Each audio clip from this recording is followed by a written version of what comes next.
Halo, salam sehat. Perkenalkan, saya Alberta Aton dengan NIM 2107010003. Dan saya Febiola dengan NIM 2107010080. Nah, di sini kami mengambil topik perilaku merokok pada kalangan mahasiswa dan mahasiswi Universitas Nusa Cendana. Responden yang kami peroleh yaitu sebanyak 31 orang dengan laki-laki sebanyak 18 orang dan perempuan sebanyak 13 orang.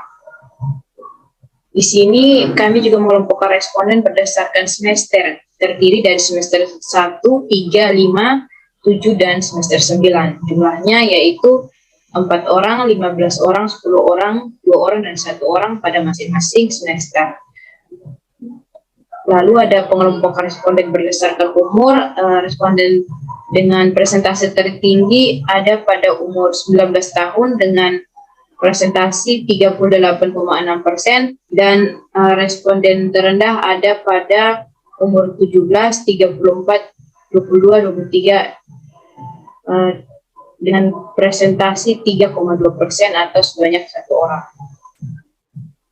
Di sini ada juga jumlah perilaku merokok dan tidak merokok menurut jenis kelamin, yaitu laki-laki yang merokok sebanyak 15 orang serta perempuan yang merokok sebanyak 3 orang. Dengan total 18 orang, serta perilaku tidak merokok pada laki-laki sebanyak 3 orang dan perempuan sebanyak 10 orang dengan jumlah 41,9% atau sebanyak 13 orang. Usia sejak pertama kali responden merokok itu terdapat 18 responden yang mengisi, di mana kita lihat di sini bahwa usia mulai merokok itu paling banyak terdapat pada usia 16-20 tahun. Dengan jumlah responden 11 orang, presentasinya 61,1%. Dan yang di atas 20 tahun, itu jumlah respondennya hanya 2 orang dengan presentasi 11,1%. Lamanya responden merokok itu dapat kita lihat di sini bahwa rata-rata responden itu merokoknya kurang dari 5 tahun dengan jumlah respondennya 11 orang dan presentasi 64,7%, dan untuk yang lebih dari 10 tahun itu ada hanya 1 orang dengan presentasi 5,9%. Nah, untuk jumlah konsumsi rokok per hari dapat kita lihat bahwa jumlah rokok yang dikonsumsi responden itu kurang dari 5 batang, berarti dalam satu bungkus rokok biasanya kan ada 12 batang. Nah, kalau kurang dari 5 batang berarti responden biasanya mengonsumsi rokok dalam bentuk eceran.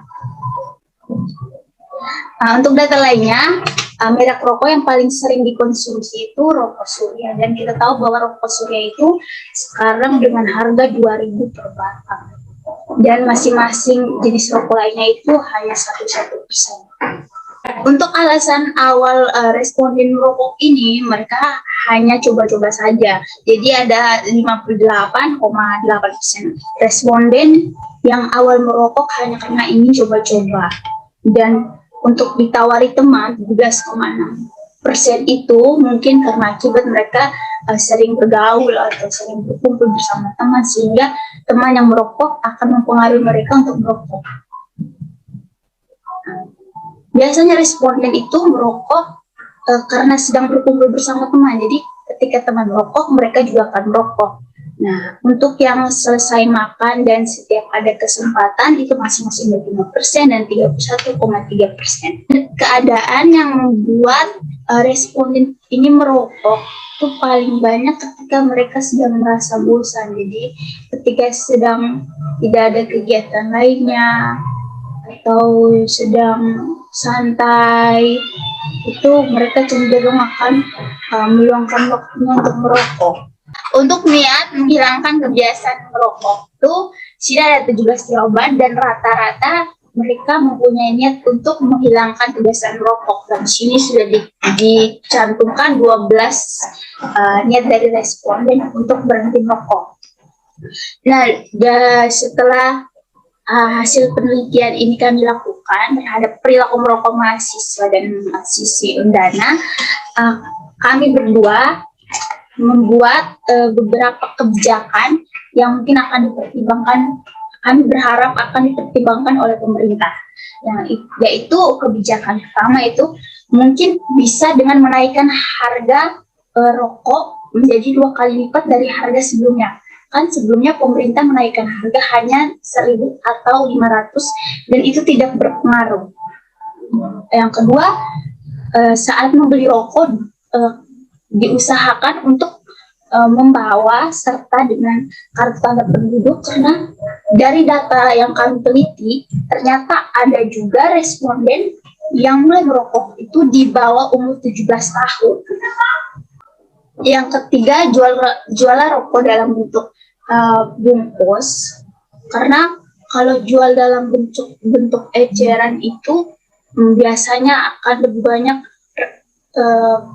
mahasiswa atau remaja-remaja yang membeli karena harganya terbilang murah dan bisa dijangkau untuk membeli rokok tersebut. Dan keempat, larangan untuk menjual rokok di kios-kios kecil, dan sebaiknya kalau ada kios-kios yang masih menjual rokok eceran di kios-kios kecil itu bisa diberikan denda, seperti salah satunya seperti denda dengan uang 250.000. Nah, untuk pencegahan yang mungkin bisa kami sarankan, yang pertama itu ada penyebaran flyer dengan tema bahaya merokok yang memuat gambar-gambar penyakit akibat merokok, contohnya kanker mulut, kanker paru-paru, dan tenggorokan.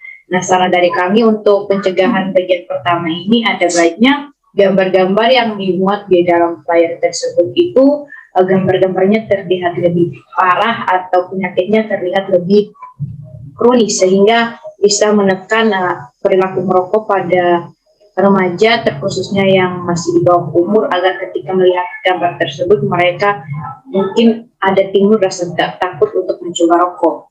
Nah, yang kedua itu memperbanyak tanda atau larangan pada area bebas rokok pada tempat-tempat umum seperti kampus, sekolah, dan lain-lain. Ini dilakukan untuk setidaknya mengurangi kebiasaan perilaku merokok terkhususnya pada mahasiswa ketika berada pada tempat-tempat umum ini, dan mungkin akan menjadi kebiasaan. Nah, yang ketiga itu kami menyarankan agar penyuluhan dan edukasi keliling terkait bahaya merokok itu lebih diperbanyak, dan ada baiknya penyuluhan tersebut difokuskan pada area-area tempat berkumpul para remaja yang mungkin biasanya mempunyai kebiasaan merokok pada saat berkumpul seperti yang sudah kami teliti, dan mungkin pada tempat-tempat yang biasanya tempat penjualan rokok tersebut, biasanya di situ terdapat para remaja yang merokok. Jadi sekian hasil penelitian kami, pemaparan hasil penelitian kami, dan juga beberapa kebijakan serta saran dan pencegahan yang diberikan. Saya dan teman saya mengucapkan terima kasih, dan apabila ada kekurangan kami mohon maaf.